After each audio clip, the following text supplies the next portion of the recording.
স্বামীর মৃত্যু মানেই সমস্ত অধিকার কিংবা সমস্ত সুবিধা কেবলমাত্র স্ত্রীর, তা নয়, কিছুটা মায়েরও প্রাপ্য, এরকমই একটি অবজারভেশন করলেন মাননীয় কলকাতা হাইকোর্ট। 2014 সালের ঘটনা। পশ্চিম মেদিনীপুর জেলার পিংলা অঞ্চলের বাসিন্দা ব্রজদুলাল মণ্ডল, তিনি একজন প্রাইমারি টিচার ছিলেন। বজ্রাঘাতে তিনি মারা যান। নিয়ম অনুযায়ী তার স্ত্রী গ্রুপ সির চাকরি পান এবং তিনি কথা দেন যে তার শাশুড়িকে তিনি দেখভাল করবেন।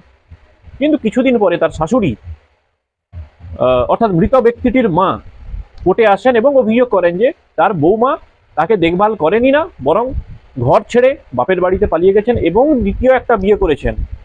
এই কেস শোনার পর মাননীয় হাইকোর্ট, কলকাতা হাইকোর্ট, মাননীয় বিচারপতি রায় দেন যে মৃত ব্যক্তি যে পরিমাণ পেনশন পেতেন সেই পেনশনের কিছুটা অংশ যেন ওই মৃত ব্যক্তির মাকে দেওয়া হয়।